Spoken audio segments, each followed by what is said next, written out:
بسم اللہ الرحمن الرحیم۔ السلام علیکم ناظرین، بخت نصر بادشاہ ابتدا میں نہایت نیک بخت و صالح تھا۔ حضرت زکریا و یحییٰ علیہ السلام کی نہایت اطاعت کرتا تھا۔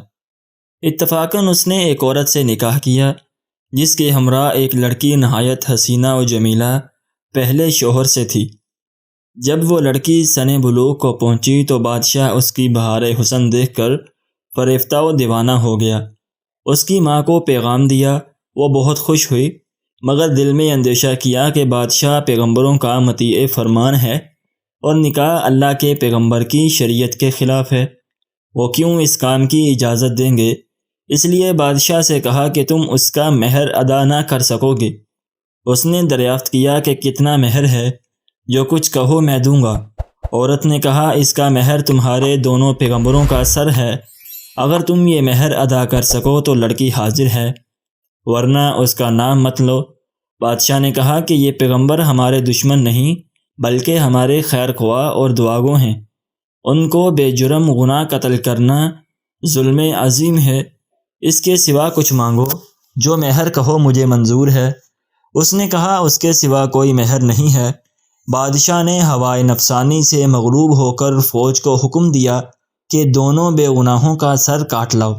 حکم کے بموجب سپاہیوں نے جا کر اول حضرت یحییٰ کو بیت المقدس میں قتل کیا اور حضرت زکریا علیہ السلام یہ حال دیکھ کر جنگل کی طرف بھاگ نکلے۔ فوج پیچھے ہوئی اور شیطان نے ان کی رہنمائی کی۔ جب سپاہیوں نے دبایا اور گھیر لیا تو حضرت زکریا علیہ السلام نے ایک درخت سے التجا کی کہ مجھ کو اس وقت پناہ دے۔ وہ درخت پھٹ گیا، یہ اس کے اندر سما گئے، وہ پھر بند ہو گیا، لیکن قدرے کپڑا باہر رہ گیا۔ فوج متحیر ہوئی کہ کہاں غائب ہو گئے۔ شیطان نے نشان دیا کہ اس درخت کے اندر ہیں اور یہ کپڑا ان کے موجود ہونے کی علامت ہے۔ پھر شیطان نے آرا کی ترکیب بتلائی، درخت چیرا گیا۔ جب نوبت آرا کی سر تک پہنچی تو حضرت زکریا علیہ السلام نے سسکی بھری، حکم الہی نازل ہوا، اگر اف کرو گے تو پیغمبری سے خارج کر دیے جاؤ گے۔ تم نے غیر سے کیوں پناہ مانگی؟ اگر ہم سے التجا کرتے تو کیا ہم پناہ نہیں دے سکتے تھے؟ اب اس کا مزہ چکھو اور چپ سر پر آرا چلنے دو۔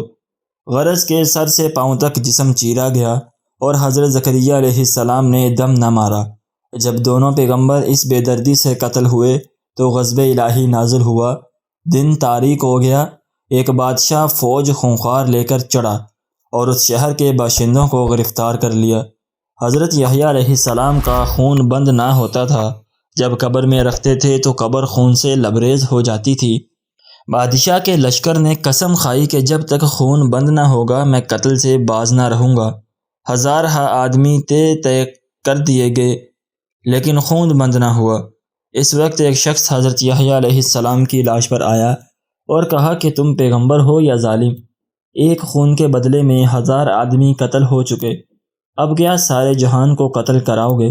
اتنا کہنا تھا کہ خون بند ہو گیا۔ جامعہ دمشق میں حضرت یحییٰ علیہ السلام کی قبر ہے۔